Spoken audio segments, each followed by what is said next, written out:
Good morning. Morning, everybody. I've been told to stall a little bit, so are you ready? All right.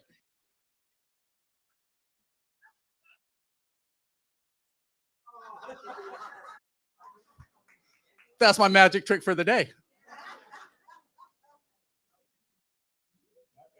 All right, didn't do it that time. I wish Lyle was standing up here like it was a ventriloquist, right? So we got major echo right here. About a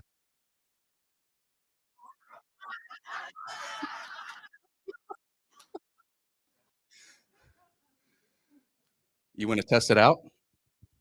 Working. I asked for a minute. I wanted to say a word of thank you. What? I can't hear a thing. I can hear it. So right now, before you start, we're working on some feedback. How are we doing? We're good to go now? We don't want any feedback from you. It's all right. I want to say just a quick word. As you know, many of you know, I do a fair amount of walking. Wrong with me. We're going to work through some technical difficulties with the mic because when you talk, there's a 5-second delay, and it's just hear what this person's saying. Is that what I sound like?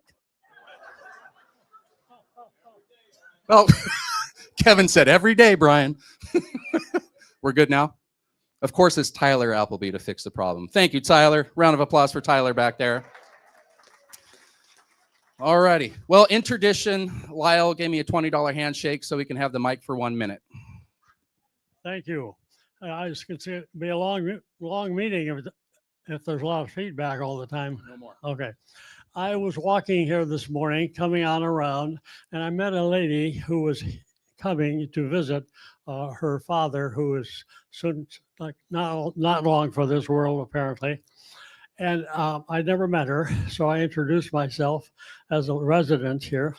And she said, my mother died in this facility 6 months or so ago, and she received wonderful care. Now my father is soon to die, and he is receiving wonderful care. We are not members of this church, or of the Lutheran Church rather, but we are Roman Catholic. But we've been to other places for them to live in. They are here by choice because they've received such wonderful care in this place. So I want to pass that word on to the staff, to the administration, that you all are doing a good thing. So keep it up. Thank you. Thank you. Thank you, Lyle. All righty. I don't hear any more feedback, so I think we're good to go. But I was told to stall just a little bit more, so I have some wonderful news. Susan, you had some good news this morning, didn't you? Somebody had some good news about a turtle. So we have a turtle that likes to escape every 6 months or so, takes a hiatus, goes down to California, comes back. So this is the second time the slowest turtle in the world has made its way back. Do you want to talk about it a little bit?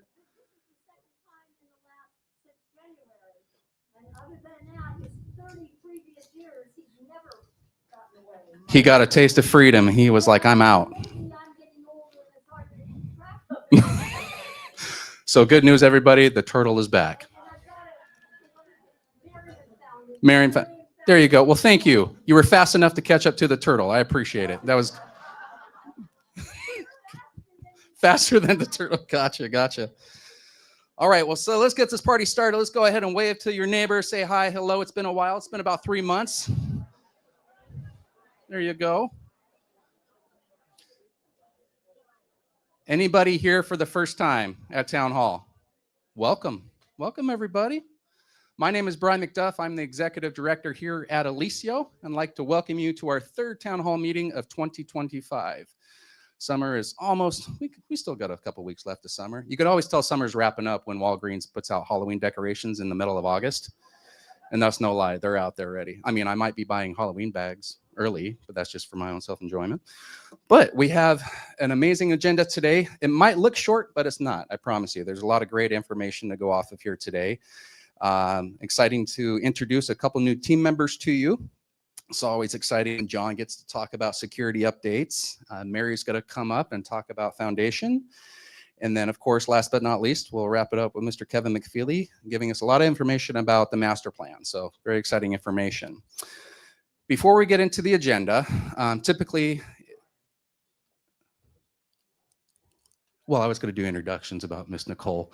But yes, Nicole has got to give an amazing sales and marketing report. Nicole over here, everybody. But before we get into the agenda, I typically like to do a slideshow.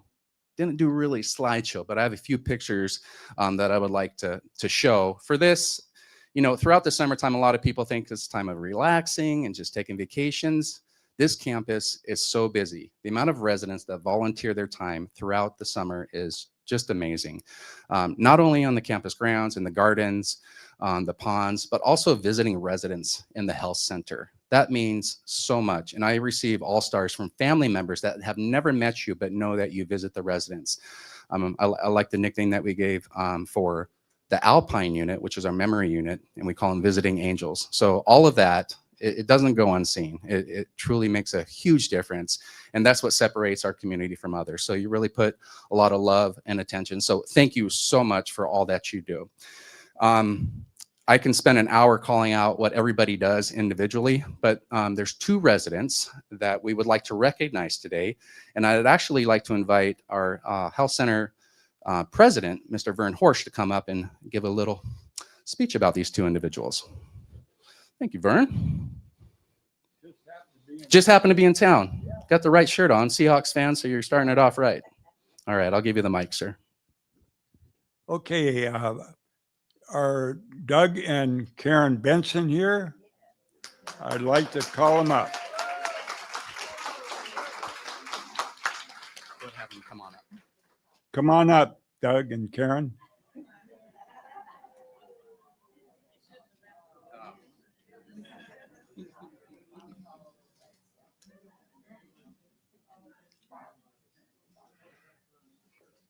If I have to be up here, you have to be up here.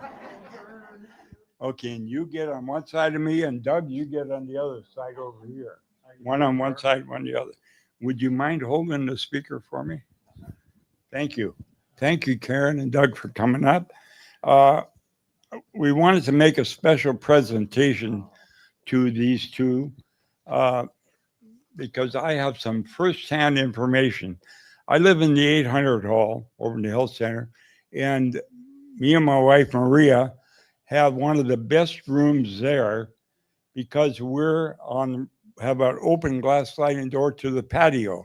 And it happens to be the patio where we see Doug and Karen many times a week.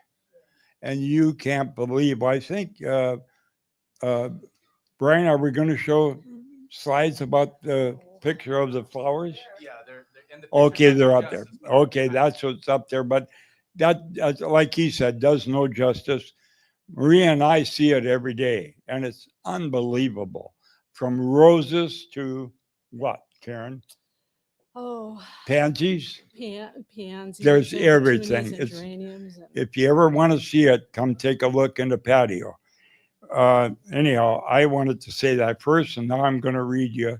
This is a certificate of appreciation, which we're presenting to Doug and Karen Benson, dated August 3rd, 2025.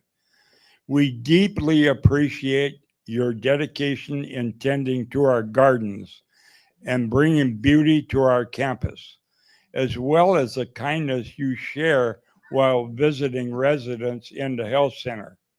Thank you for giving your time and service to brighten both our grounds and our community. We thank you. And I signed it, President of the Health Campus. Thank you. You're welcome. Thank you, Karen. Thank you, Vern. All right. You're welcome. And I'm going to give this to you. Thank you. Thank All you. right, to keep always. Thank Thank very you. much. Thank you very much. Yes, we love doing it. We love having you do it. Yes. All right. Thank you. Thank you. Thank you very much. All right. Thank you, sir. Appreciate it. All righty. Thank you so much. Appreciate you. I had one more note down here. Somebody mentioned if I get long-winded, they have Sudoku cards on the third row here. We have the Sudoku Club. If you want to raise up your cards, let them know that you're here. There you go. All right. With that being said, I'm going to pass the mic over to Anna to lead us in devotion. Let me put it on. Yeah, and there's great. Thank you. Yep.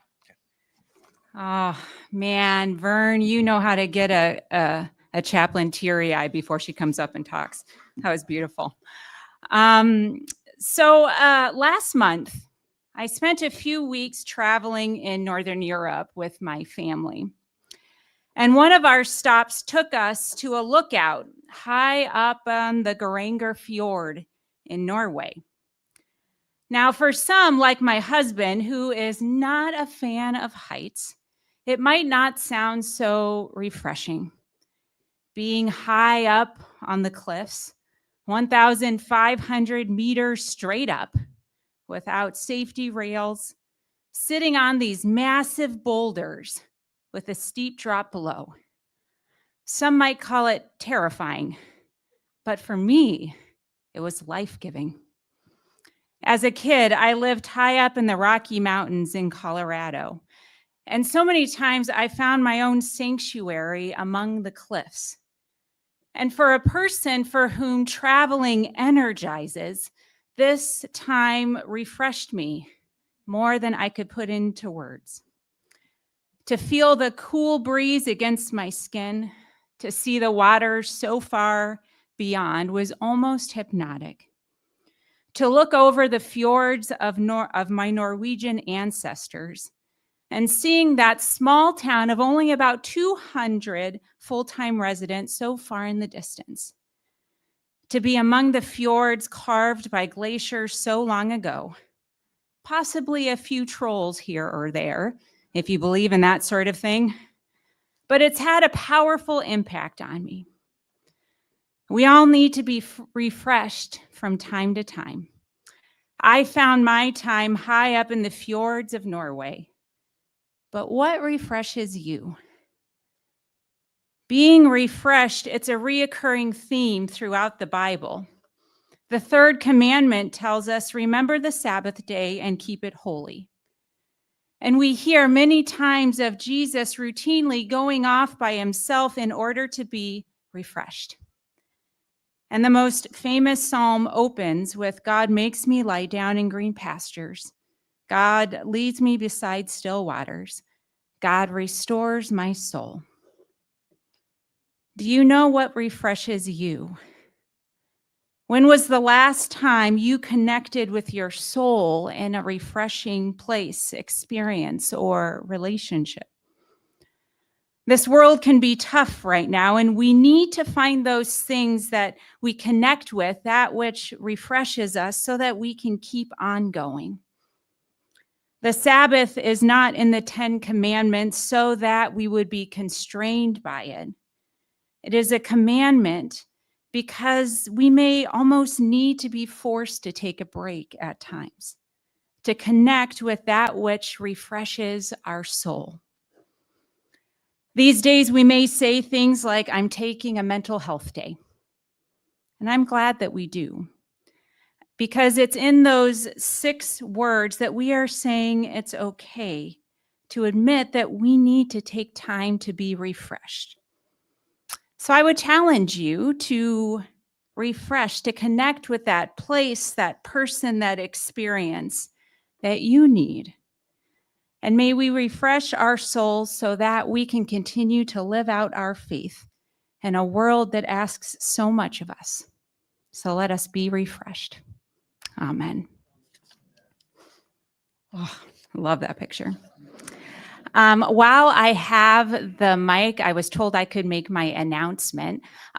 So as many of you have taken part of following our town hall, we've started doing what we call a resident information fair. It's a time when you're all able to come and all the departments are here, and you can ask your questions, find out more specifically what's going on in each department. That will be happening tomorrow. You should have gotten a flyer, I hope. It'll be happening tomorrow here in this room from 10 to noon. Our theme this time is Let's Give Back. And it's a food drive for non-perishable food items to support our partners at Tacoma Rescue Mission, their food bank. I know the Sixplex in the Mortvet Center, they have bins for clothes, and they've started a food collection there too. So we're going to do a community-wide one tomorrow. So if you have non-perishable food items that you would like to bring, please do. Do not feel obligated to bring one. If you're unable to get to them or for whatever reason, that's okay. We still want you to come and be part of our fair. And if you really want to bring something, I have a whole collection started in my office that I'd be happy to give you a box of mac and cheese or something like that. So that's tomorrow, Thursday from 10 to noon here in this room. All right, thank you.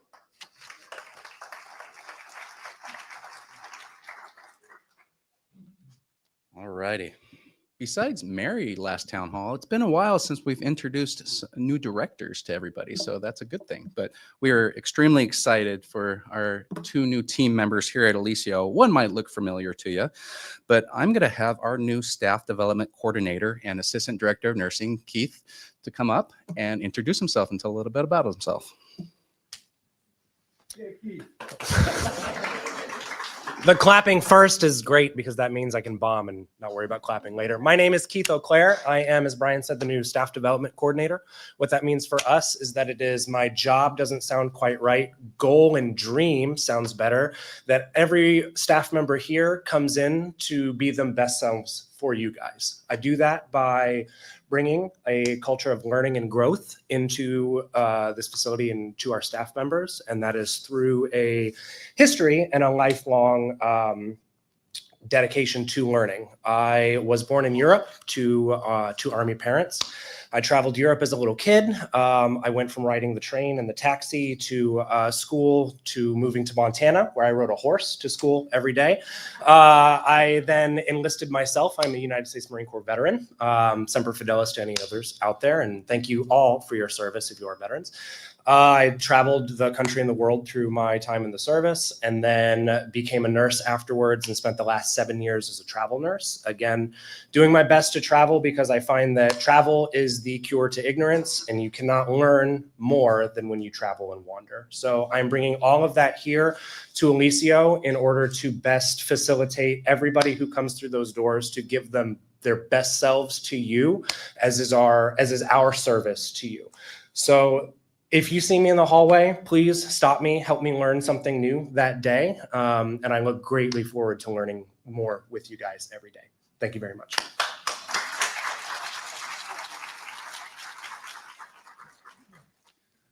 Go Navy. All right. So, yeah. Sorry, Keith. Had to do it. All right, the next person might be a familiar face to some of you, but she has shined the moment she stepped in this position. I'm very excited for her to give you her report today, but I'm going to ask Nicole to come up and introduce herself.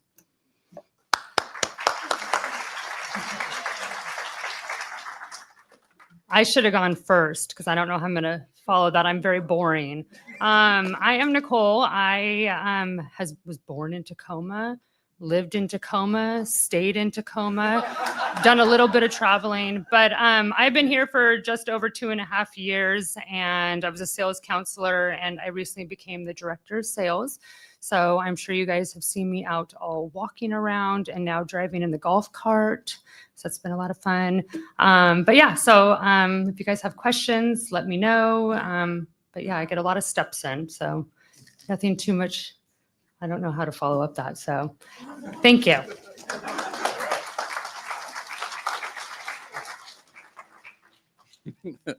Thank you, Nicole. Appreciate that. All right. Next up, we have Mr. John Powers, our facilities maintenance director. We're going to give you an update on the shacks and the security and what we're going to plan on doing with that. So the mic is yours, sir. Thank you. You need me to, sorry.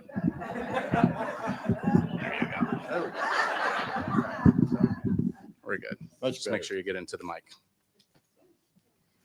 Am I in the mic? All right. Good morning. I have some exciting news. But first, see this handsome dude here? No, that's not our security. Don't worry about that. Before I start with the security, I want to give great thanks to Mr. Kevin McFeely, Mr. David Hoffman, and Brian McDuff for okaying the plan we have, because it's going to take quite a few more security guards. Our plan is to have 24/7 security, 3 people. During the day, what my plan is to have each shack stationed with a guard. If they see anything that looks kind of funny come through our gates, not gates, but through our driveway, they'll radio maintenance and we'll get in a truck and we'll go check it out. Now, after 3:30 p.m., we're going to have 3 guards and the same scenario will happen. 1 in each shack and a roamer, I'll call it, checking doors, doing the regular routine. But if anything happens, radio, truck, car, van, he'll find out what's going on. And that's going to happen, I won't say quickly. It's going to take some time to hire. I want to find the right person, especially with security, and do some background checking and all that good stuff. But it's kind of exciting. I like it. And just a side note, now the security team will be larger than my maintenance team. So I'll have to beg Brian in next year to get another maintenance guy. Okay. So that's it. I'll be back.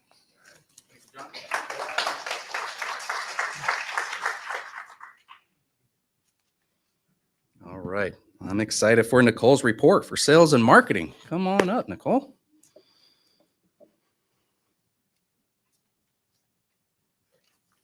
Hi, I'm Nicole. Okay, so Chris is not here today. He is out traveling outside of Tacoma. So I am going to go over just some of the marketing stuff, and I just wanted to talk about how we won Best Retirement Living from Showcase Magazine, and then also Best Retirement Community, South Sound Magazine. I thought you were going to be my Vanna White. Nope. See? So exciting. So that's, and then the resident portal is still in progress, and Chris said that he will be working everything out, and hopefully by next town hall, he will have more to talk about. And then on your chairs today, we had put little, about the Alzheimer's walk. So if you guys would like to join us, it's about an hour. It's very flat walking. We'd love to have any volunteers come and join us. And then last, we have an event, October 29th. It's a Edward Jones event here in the multipurpose room, and it's going to be going over the big, beautiful bill changes. So it'll be some good information. All right, I'll hop into the fun stuff. Okay, so this is just the last couple of months from May to June. I just wanted to go over what we have accomplished in the sales office. With 10% deposits, just over 329,000. We have gotten a couple community fees, type Cs, with 33,000, and then entrance fees paid in full, just over 2 million. So just in the 3 months, we have just made over 2.4 million. So pretty excited about that. And then move-ins, just in the Olympics, we've had 3. We've had 2 on the 4th floor and 1 on the 4th floor. Cascades, we've had 2 move-ins, 6 plexes, 1 villas, we've had 2, so a total of 8. We do have 4 more scheduled to move in throughout campus as well. So you'll be seeing some new faces. We have paid out so far 2 friends and family gift cards. So keep those coming. If you guys don't know what that is, we will have information tomorrow at the resident fair and we can go over all this. We have received 9 waitlist deposits, and I actually got another one Friday afternoon, so we'll make that 10. We have had 154 active leads come in. We did have 32 lost leads. Lost leads would be higher level of care, or they're no longer looking, another community, etc. And then, thank you. We have had 5 events, and just if you look at the touches, those are things that the sales office, between Karen and I, we have made over 900 calls. We've received over 200 calls, emails, text messages, etc. We have done 183 tours with appointments, tours, things like that between Karen and I. So that is a good one. And then last but not least, the Campus Cruiser. So you guys will see me out and about in the Campus Cruiser. So that's what we have named it. But yeah, thanks for coming, you guys. And thank you for letting me come up and report. Bye.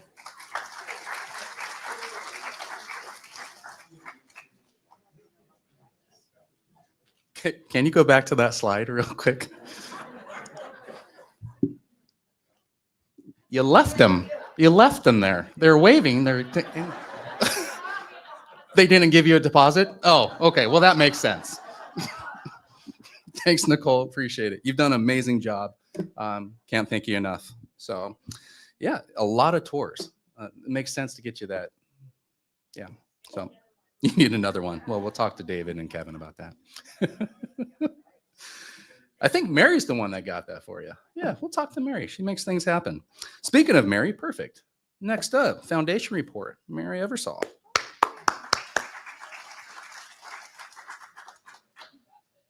Good morning, everybody. How's everybody doing today? Wow, this is a full house.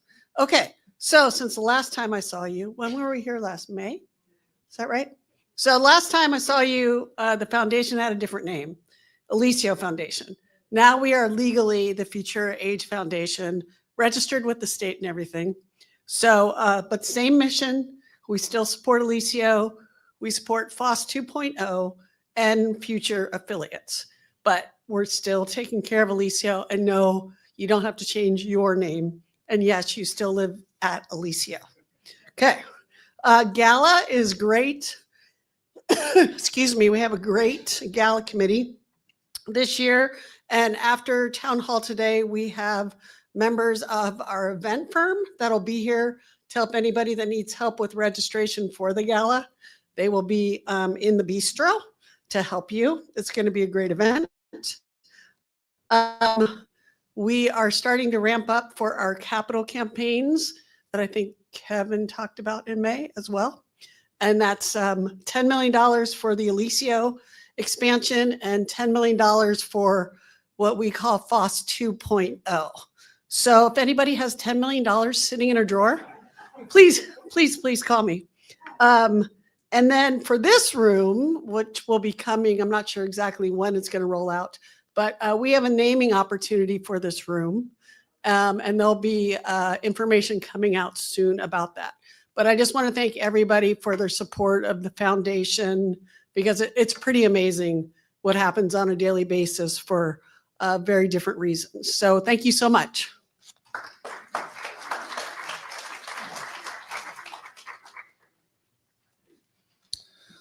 All righty. Very excited for this next person to come up and give a presentation. Mr. Kevin McFeely, CEO and President, giving information about Campus Master Plan. All right. Thank you, sir. Okay, there you go. Well, good morning, everyone. How are you? We're good? All right. So, as I usually do before I move into my presentation, life is always interesting, and love to share stories of experiences and that.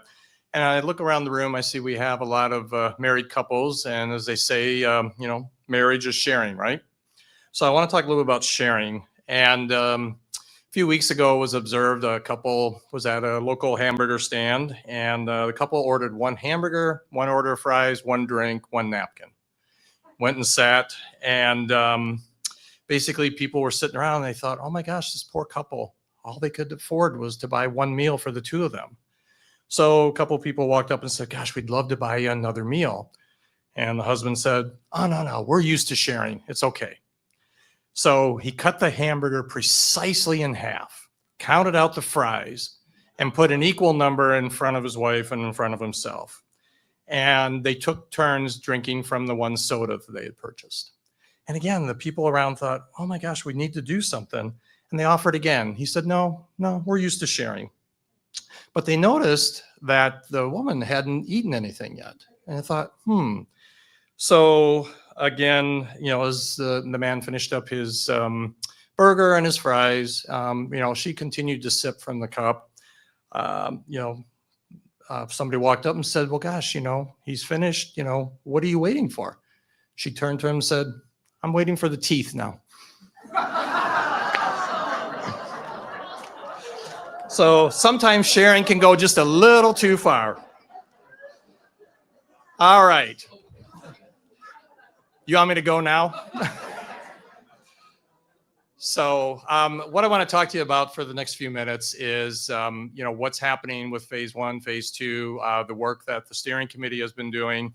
And what we're trying to do differently this time, because we have the opportunity to do this, is to really update you in real time as we look at floor plans, as we look at finishes, as we look at ideas and concepts and that.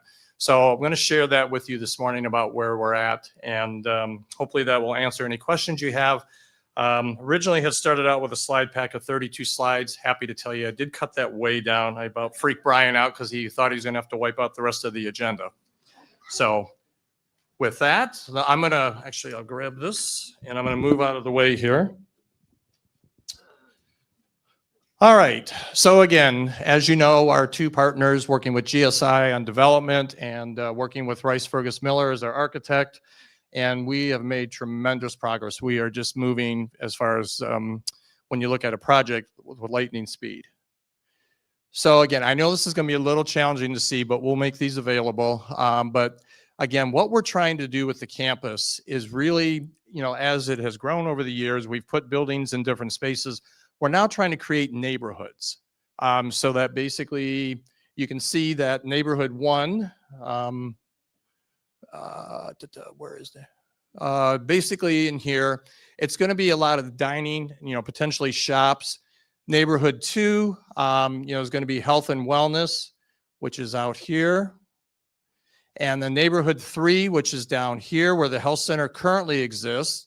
Again, that will be developed in future phases. Neighborhood 4 is going to be over here. And then neighborhood 5, again, existing gardens and art. So again, that's our plan as we move forward. And again, we're envisioning 20 to 30 years out, but as we know, things will change. So let's talk about neighborhood 1. So you can see again that existing dining, that's the bistro area. So right outside the room here.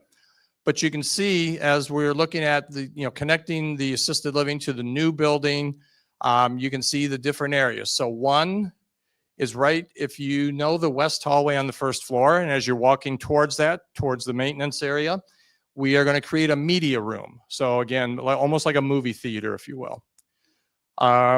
Then the game room, which are, whoops, sorry about that. The game room, we will enhance that, but so take that existing space. And then we're going to do dining for assisted living. Now we're going to move that down to the first floor. And then we also will do specialty dining. So that'll be fun things like ice cream shops, places like that. And then as we get into the next phase, 2A, so number 5, that'll be, again, that's where we currently are. Eventually we'll get the bar put in place. And then it's independent dining. And then again, with the new building here, this will be the lobby way to get to these areas here. So you can see we're trying to connect everything. So again, just to give you an idea of, these are different designs that we're looking at for the AL dining. Because again, you know, when people think of healthcare, they don't always think that dining is nice, but the dining should be the same regardless of where you are on campus. And that's going to be our goal, is to create those great dining spaces. And then the specialty dining, like I said, you know, the ice cream area, we still have some other thoughts, you know, bakery, those types of things. So again, that'll be that specialty dining that I showed you earlier. And then the IL dining, again, you can see, and when you've been out to restaurants, you've seen that. So again, you know, another idea to enhance. I mean, the bistro is very nice, but as we know, over time, it will change. So talking about health and wellness. So again, in that first phase on the first floor here, so the high acuity dining. So with assisted living, we're going to have what you call 2 levels of assisted living. We will have what we have today, basically the people that we're caring for, but also those that have more needs, because again, we're reducing our skilled nursing complement, and we want to be able to have people stay here. And so the state back in 2004 allowed assisted living communities to really do much more, provide more care than what we're doing. And that's what we're going to be doing in this next phase, because again, we're expanding to the 3rd floor. So we'll have a different dining room basically for that. Again, as I said, right here in this area. Then here's that specialty dining, the activity kitchen. We'll have a living room and a lounge area here. And then again, that corridor that I talked about from the new building that will lead to the assisted living area. And then in the next phase, you can see, you know, numbers 5, 6, 7, and 8. I'm not going to get into that too much today because that's a ways out. But, you know, the intent, one of the things we're going to do is we're going to create a different physical therapy space. So up in here. And basically, we will also have, you know, the skilled dining. We're going to have activities. We're going to have a roof deck as well, which we've not had that ever before. So, so again, a lot of excitement that's coming. And then this shows you, you know, what will happen from floors 4 through 8, which will be all independent living. And so you can see, again, just the corridors, you know, number 9 down those hallways. And then, again, the roof deck and the lounge here, where that 10 is. And you can see, again, how it ties into the entire campus. Again, trying to connect the campus. So, you know, Lyle earlier talked about, you know, how well the staff are recognized for what they do. And on the first floor at the end of the hall where the community life offices, transportation offices, we're actually going to change that, and we're going to make that into a staff rejuvenation lounge. So pretty excited about that. And again, just to give you some ideas of what it could look like, it doesn't necessarily mean it will, but just some options that we're considering and looking at. Because again, our staff are important. We couldn't do what we do without our staff. And we need to make sure that they know how appreciated they are and that we take care of them. Am I right? Okay, all right. All right, so here's floor plan. So again, this is the first floor. And we are going to, as I said, we are going to make some changes, you know, with the dining area. But you can see the different courtyard here and the AL courtyard.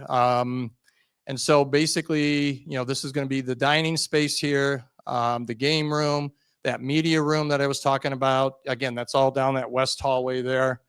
We're looking at how much storage we're going to need, and then, putting in clean and soiled utility rooms, making sure the laundry still can serve what we need. And then making sure, again, that these dining areas, both the specialty and the regular dining, will meet the needs of all that we will have living here in assisted living. This is you see phase 2, but again, just the different hallways. And you can see, where this is in relation to Northridge. And then again, just the hallways that leads to that. So on the second floor there. We're also going to where the current nurses station is, where Tanya's office is. That's all going to change as well. And we're looking at the best place to really put community life and life enrichment. The goal too is that when we create these new nurses stations, both in the skilled area and assisted living, that they will be non-clinical, non-institutional looking. It will look like just, another area, almost like a reception desk, if you will. Because again, a lot of people feel the stigma when they are in a licensed area, and we don't want them to feel that, because again, it just means they have different needs. They're still great people, and we're glad that they're calling Alicio home. Now the third floor, and again, you can just see some options that we're considering as far as what the finishes will look like, the activity areas. We have that space up on the third floor that really is underutilized, and our goal is to get that changed. And then in phase 2, so this now basically, to give you a point of reference, so phase 1 is the Olympic building, and again, where current assisted living is, and it's going to be connected to this building that will be 8 stories. We have the first floor, second floor, second and third floor actually will be the skilled nursing. Second floor will be our short-term stay residents, and the third floor will be our long-term stay. So 22 residents on each of those floors. We're still working out some of these areas here because we've still got to create some office space.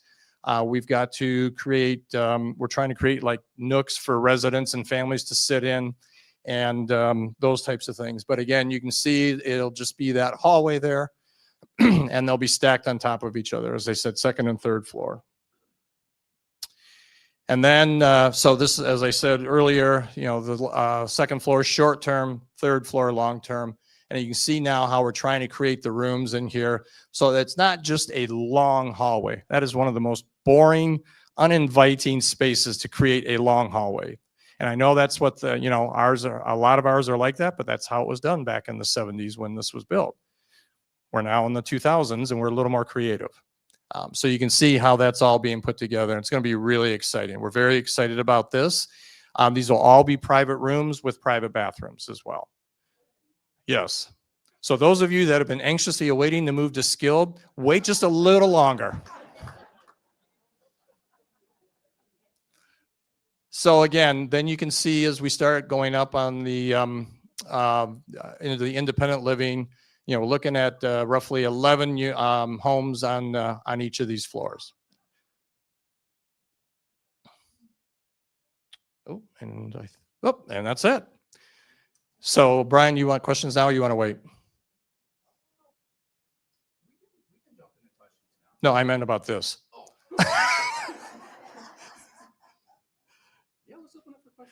Any questions? Oh, I see Al.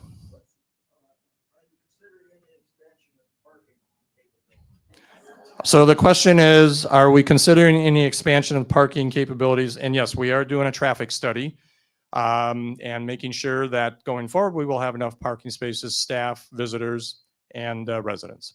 So that has not been done yet. We're a little too early for that, but it's not too far out in the future. Yes. So the question is, I see you're ignoring Westgate. Are we a part of this? We're not ignoring Westgate. You're perfect. There's nothing we need to do. No, seriously, right now there are no plans to change anything in Westgate. The goal will be to continue to maintain the buildings and to keep them up to resident standards. Mm-hmm. Yes. Are you considering air conditioning for all the new construction? Absolutely. All the units will have HVAC, so heating, ventilating, air conditioning units in them. Yes, we know that those that have been with us for a long time are much stronger than those that are coming, and so yes, we will be at a competitive disadvantage if we do not have air conditioning, and we know that. Yes. How about that wellness center and increasing the space? That's actually I think it's phase 2C, if I remember correctly, but it is actually in the work that we're going to be doing now, looking to expand it. Yes. Yes, Lyle. Only one question from you. Any thoughts on the timetable? So this whole project, phase 1 and 2, we are anticipating about 5 years in total. So we should actually begin the remodeling of the Olympic building within this next year. But again, you'll know long before that happens. Yes. Expansion of raised bed gardening. Expansion of raised bed gardening.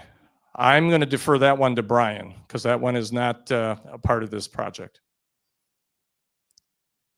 Jean? Any chance of having one person in the care center rooms? Well, first off, it's the health center, not the care center. The health center. Okay. One person instead of 2 people. Currently? No, I'm like, one person to be in the health center. Yes. That's what I said. All these will be private rooms with private bathrooms. Yeah. In the new building. Yes. How about the old building? Well, most of our short-term side, which is Mountain Station, 500, 600, 700, we do have private rooms now. We did that a few years ago. Yes. Campus walkability. So that has been a key factor. So when I talked about connecting the campus together with the different neighborhoods, that's playing a key role in that. When we did the listening sessions last fall with the residents, that came out loud and clear. That was in the top 3. And so basically, yes, we are focusing on creating walkability and safety for the residents. Yes. I wanted to ask something about staffing.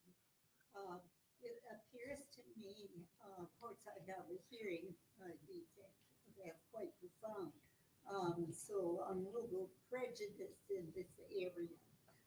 But what I want to say is it's very difficult to have so many of the staff limited in their ability to understand English. Okay, let me, I don't mean to be rude, but I'm going to actually have Brian address that issue. Since he's the executive director here, I'm just taking questions on the project going forward right now. So again, but I'll make sure Brian addresses that, okay? Okay, thank you for your understanding. Any other questions on the project? Yes. So you said these plans or whatever are going to be made available. How? We will print copies of them and have them available for you. That'd be the easiest way to do it. We can leave them at the front desk. That's what we've done in the past with things. So yeah, but I say that with a caveat, and the caveat is they're all subject to change because we're still in the process. Until we actually submit the plans to the city and the state and they get approved, they're always subject to change. Once they're submitted and approved by the city and state, it becomes very expensive to change them. So that's why we take the time now. Yeah, 2 more questions. Yes, sir. I see that Highlands is in phase 27. Phase 4, correct. And that's at least how many years away? So Highlands being in phase 4 is probably about 10 years away. You're welcome. Final question. Yes.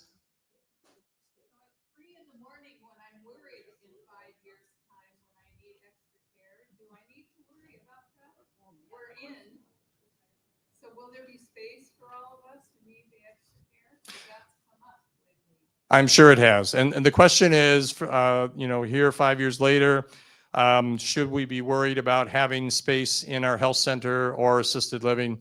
Again, that is part of the reason we're expanding assisted living. There's such a huge demand. And as I said earlier, there's a lot more we can do in assisted living because the state has changed their parameters around that. So we're adding 34 more apartments For the health center, again, nobody wakes up in the morning and says, gosh, I want to move to a nursing home today. You know, they don't. But there's always going to be a segment of our population that will require nursing home care. And the board has committed to having the full continuum, which does include, nursing. So to answer your question, yes, our residents that are here will always have priority over outside people coming in. If we have one bed that's open, we have somebody who wants to come from the hospital, but we have a resident, the resident will always get it first, always. And that's actually been in place since we opened back in '78. That is not changing. All right, well, thank you. I'm going to turn this back over to Brian. I appreciate your attention, and I'll be back when we get to answer some more questions. All right. Thank you so much, sir. All right, not to take too much more time, but when we were deciding these plans, Kevin mentioned the employee, what was it called? Employee rejuvenation room. And of course, the talk about the bar was in that same, discussion. And Tiffany and I were like, what would really rejuvenate us if you just put the two together? But that was shot down very quickly. So, but I appreciate you at least hearing us out, sir. All righty. Well, we're going to get into the questions. I'll let you know that, yes, you and I can talk on Friday when we meet and talk about that possibility. And I didn't get your name, but I will gladly meet with you after town hall and talk about your concerns. Okay. All right. Well, I think I jinxed myself because everybody was very kind last town hall meeting and only submitted a handful of questions. And boy, did you not disappoint this time. The good news is that 90% of them are for John. So I'll answer my 2, Kevin will answer his 2, and John will answer the next 16 in about 9 minutes. So I will start with my questions. One of the questions, glass recycling, right? So I'm going to call somebody out. I would love Roy McCullough, Al Ratcliffe, Paula Fendler, and I believe Al Morris, just to raise your hand, because yesterday thank you all, appreciate it. They took my 6 months of just observations and report and narrowed it down to 2 minutes and said, just call this number. So I called this number, and we will have 6 bins of glass recycling starting either on Friday or Monday. The drop-off points, yes, thank you guys. So, I made the call, but yes, thank you. So the drop-off points, we're going to have 6 bins around the campus. I'm going to meet with them. The gentleman's name is Ken. I think 3 of the drop-off points will be the original, but we added 3 more because I know our love language is food and wine, and we have glass bottles built up. But I will send out a memo letting everybody know where those drop-off points are. Right now, I have it set up for bi-weekly, but depending on how active we are in glass recycling, we'll go from there. But the good news is it starts. My backup plan before the call this morning was that Alicio, John actually had to do a return order this morning. We actually bought 6, 7, 8. We bought bins and we were going to do it ourselves, pick it up and take it to City Center.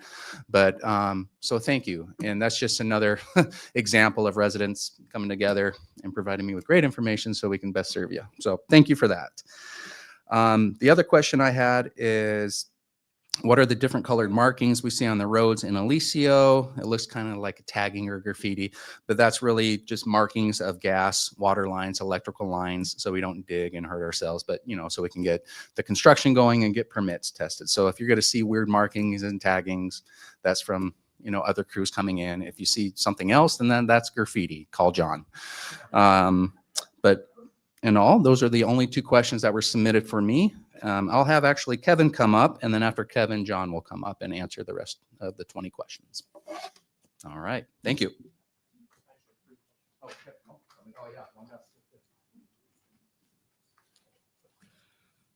All right. First question that came in were, why were the room measurements taken in the Olympic apartments? Understand it's a good information to have. Just wondered how that fits into phase 2. So the architects had to come in because, again, in order for them to really get the project at a full scope and understand what they're working with, because a lot of these, we don't have plans for a lot of these areas, or if we do, we don't know where they are. And so it's really kind of a resetting, if you will, and then everything will become electronic and we'll have it going forward. But it's really just to measure the rooms, to know the square footage, how high the ceilings are, things of that nature as we move forward. So nothing nefarious about it. The only other thing that you may see, and we did this a couple of years ago, is we measured the apartments. We actually had the state come out and do it because for licensing purposes, there's a square footage requirement. The state has to certify what the square footage is. And then once we are ready, if somebody needs to move from independent living to assisted, all we have to do is pay the licensing fee because it's been pre-approved and the resident doesn't have to move. So you'll see that from time to time as well. All right, next question. Congress passed a budget that will cut Medicaid by 15%. Washington State will lose between $31 and $51 billion of federal Medicaid money over the next 10 years. Have you sorted out how this will affect Alicio? Would you give us an update? Thank you for the question. Quite honestly, I mean, in all seriousness, it is hard to give you any kind of update because we do not know. We've not heard anything. And quite honestly, the government in Washington State has no idea what they're going to do either. This whole issue is so in flux right now. There's been a number of lawsuits that have been filed. You know, I'm seeing that some of them are now getting settled and basically reversing some of these orders, but we're not going to count on that. The governor yet has not called for a special session. I don't know that he will, but that could change. It's only September now, and legislature will start again in January. What I can tell you is at our next meeting in November, David will be up here talking with you about what your rates will be in 2026.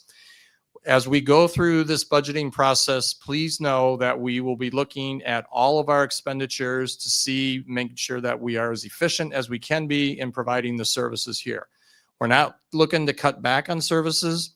And as you know, the biggest part of our budget is labor. It's roughly 70 to 75% of the budget. So again, we will do an analysis and make sure that all the positions we have in place are the correct positions.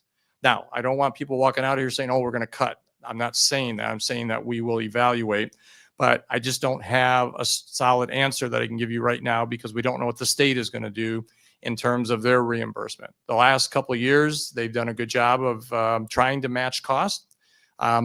We may just not see an increase in Medicaid next year. It may get flatlined at this point. So once we know, we'll be happy to share that with you, but that's where we're at with it.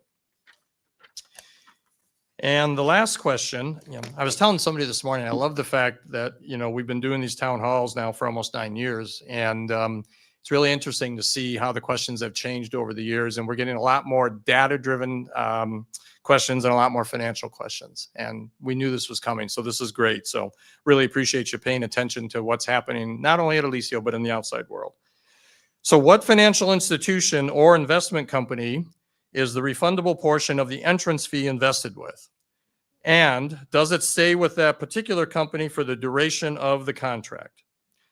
So when we did the financing for everything that we built and remodeled, we did we did tax exempt bond financing.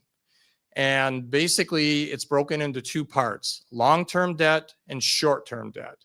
So the entrance fees that people paid when they moved into the Cascades and to the villas are being used to pay off that short-term debt, which was about $35 million. The overall project was about $92 million, for those of you that didn't know that. So we now are within $4.5 million of having all that short-term debt paid off. So we're doing really well. Nicole gave you information before about the entrance fees that were collected, and that is what the money's being used. Now, that's for the first generation. So the first people that moved into these areas, those entrance fees go to pay that short-term debt.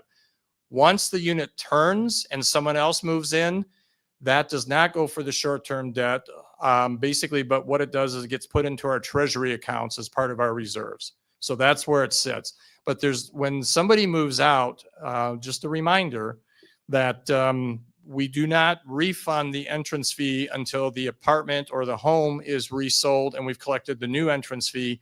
We then will pay out the refund. And again, the refundable portion is different based on what type of contract you signed.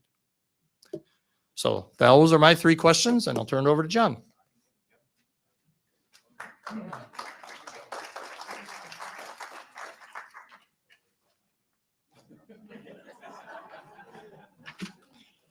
Okay, we ready?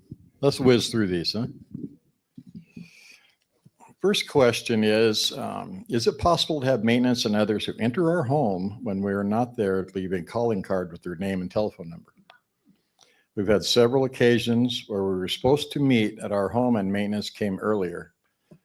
It did not let us know they were there, and when we and then we have to waste time to track them down. The expectation for my crew is we have calling cards that we put on your door. Supposed to print their name so you can read it.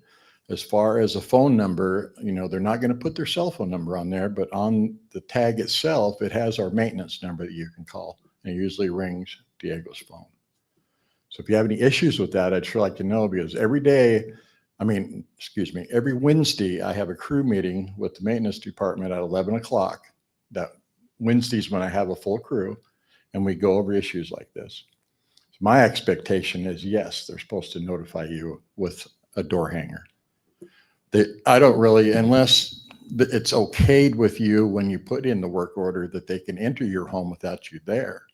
If that's not in the work order, I don't want them going in your house without your knowledge. That makes sense? Okay. I'll take care of that today. We have a meeting. I know. I'm hurrying. Oh, Doug, you're going to like this one. He's the one that got this started. I love Doug. There's a bare spot under the tree along the sidewalk and going into the main building from the villas. The landscaping needs to be filled with ground cover. Doug got this started by getting some bark and doing some of our gardens. The last batch we purchased, Alicia purchased, and the maintenance department and Doug spread it. Right now, Diego's already ordered a pallet of 100 bags, and we'll get this area taken care of that's in question. So we're going to kind of, a little bit of time, piecemeal this, get the really bad spots, and at least make the entryway around that trail look good by the new pond. All right. Okay. You told us there would be cleanup in the sixplexes following a roof cleaning in the spring. It hasn't happened. We still have mud and debris from the roof cleaning inside of our building. My answer to that is I'm a little bummed out about that one because I thought it was taken care of already. We have, I have a gentleman part-time that's pressure washing down the sixplexes, trying to get all the courtyards taken care of. What would help me a lot in some of these questions, a couple of them that I've seen, if I had an area, you don't have to put your name on your question or anything, but if it said like sixplex 6, that would save us time that we could go right there and see what's going on, take care of the issue. But I'm going to find out what this is, and we're going to take care of it. There's doggy poop bag dispensers with cute signage on it in the garden area. I've only seen bags in there once or twice in 8 years. None recently. They are needed. Justin puts those bags out, and he said the last time he did it was like 3 or 4 months ago. We're out, so the whole case is gone. So I know they're getting installed in the box, and I ordered some. They should be here today. And every quarter, if that's too long, we'll adjust that. But every quarter when we do our garbage run, we'll check that and make sure that we got the little bags in the box. Okay. Would you please ask maintenance people and landscaping crew to address the issue of crane flies? It's in our contract. We spray for excuse me, kind of messed up on that one. Crane flies early spring. You have to spray for these guys when it's kind of warm out. Diego and I have a meeting probably noonish with the supervisor of Neeson Landscaping. We're going to look at an issue that we have with another question coming up here in a minute, but we'll talk about that and see. We'll walk the grass, see if we see any crane flies, and then I'll talk to Brian, see if we can spray again before the weather gets bad. Okay. This one's a long one. You ready? It's beautifully written. I wish I knew who wrote this. What is the plan for the most beautiful areas on campus? The paved path from Westgate sixplexes leading to Chihuly Art Center and beautiful fountain funded by Helping Hands. Along the pathway are lovely, significant outdoor sculptures, including a living table, benches and plaques identifying donors, a gazebo, seating, trees, and plantings marked with plaques from donors. The sculptures need regular maintenance and they suffer damage for lack of care. I'm going to go out there again. I walked this morning early. I didn't see any damage, but we're going to walk it again with the landscapers. Benches identified with donors' names have been power washed but appear dirty. They need to be painted. Plants and shrubs have died due to lack of functioning sprinklers in the area around the pathway. All donor plaques, most were given in memory of the previous residents, need to be cleaned as they are barely legible from dirt. These donations, families who appreciated the care of their loved ones here at Alicio and deserve respect. This has been discussed by the Chihuly Art Center board and by other residents. Like I said, I walked out this morning. There are sprinklers out there way in the back around that is not functioning. There's plants that look like they're dying. That's what we're going to look at today. We're going to get those sprinklers running. If we can't save those plants, talk to Brian and we'll get them replaced. I apologize that I haven't walked that area this spring. So it's 28 acres. I missed that section. As far as the benches, those benches, see if we explained it. Those benches are fiberglass. I don't know if anybody's ever dealt with fiberglass, but it's hard to deal with. We pressure wash those things and they still look dirty because the fiberglass is kind of splintering and dirt's getting embedded in there. We blasted those things with a pressure washer. So the only thing we can do at this point is we can take a bench out of service and the maintenance department can kind of play with it. What I mean by that is we're going to sand it, see what works, what doesn't, because none of us are fiberglass people. I've dealt with it, you know, when I was 16 with my 64 Chevy Impala, and I didn't do a very good job. So I don't know what I would do with these benches, I'm telling you. But we'll give it a go and see what we can do. But we can't get them clean. It's impossible to get that fiberglass clean. It's got to be sanded. And I don't know if you know this or not. I counted them today. There's 32 benches out there. So realistically, with the crew I have and the things we have to do to keep everything running, it'll probably take me a couple of years. Maybe not. I don't know. Depends on how long it's going to take us to do one bench. I'll let you know. The mountain ash trees on the east side of Sixplex number 8 are growing over the eaves and gutters. What needs to be done to prevent this from ruining our roof on our building? I have a pole chainsaw. Diego and I have already talked about this just a few weeks ago. We have some branches that we need to cut off the Sixplex buildings. We have branches that we need to cut off some of the lighting down there that's encased some of our street lights. So we'll be gearing up here pretty quick with roof moss clean out, gutter clean out. Rain's going to hit, and then we're going to cut those branches so we don't have an issue. That's it. Painless.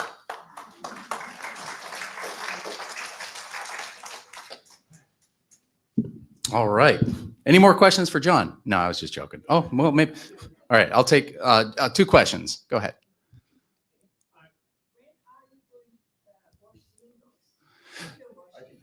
Sure. Go ahead. Good question. Yes. So I was going to mention that, and I forgot. Thank you for mentioning that. She asked when we're going to do the window washing. Finally got a hold of the gentleman. I think he's been here 25 years. Finally caught him on the phone. I've left numerous messages and emails, and he wouldn't call me back. He quit. He said the place is too big. He said he could come in and do our 6plexes, but he couldn't do the rest of the campus. So I called in last week a company called Ninja Window Cleaners, and I'm just waiting for the bid. And I have one more coming in this week, and we'll compare those two and see where we're at. But yes, we're going to get your windows washed. What about, we have, This for Brian? Johnson and I mean? this is to you, who has a cracked window and it's been cracked for a while and it's getting to be a weather change now. And we kind of look out for each other, wanting to know how would, I would assume you have a company to deal with that. And if not, how can we get some idea of that window will be taken care of before the weather changes and before it begins to film up the sky? That, the logistics of that window you're talking about, we're going to need a big boom lift, if they even have one that'll reach, because the building comes out, you know, where her window, and then the building is extended out. So we have to get a crane up and trying to find a company. I've called it 3 of them that they just won't do it.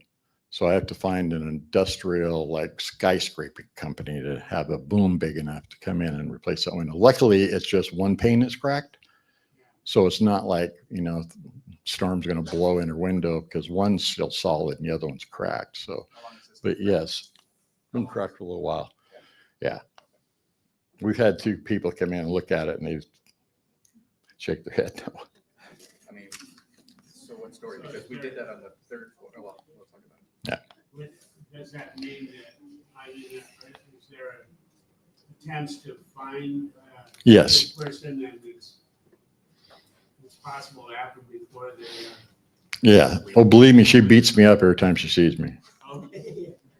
All right, and we're kind of concerned about that. The other side too is there a timeline on the patio fencing? The fencing around our place, I think, is really fine. Good job. There are those on the ground level in the patios who are needing and wanting some privacy. You're just talking about Jim's patio. He's the only one on the 1st floor. So I would assume you want them all the same. Mm. Upon request, if they want it, but yeah. Yeah. Okay, Yeah, that's so gonna be anybody a that wants that, they request. would let myself or John know, and we accommodate that, but Okay. it's upon request. But to answer your question, yes, I'm going to do Jim's. We wanted to get the same as the 2nd floor Yeah. around, but it's sold out. So I have some samples for him to look at, so he can pick out what he'd like. One more. Go. When one of the panes in the windows cracks, do you have to take the whole unit out and replace it, or do you just replace the crack? You have to take the whole window out. Yeah. All right. All right. Thank you, John. All right. Fun fact about one of John's answers. He mentioned that we have a part-time maintenance person working and doing pressure washing, and it's another Applebee. So you know stuff's getting done, right?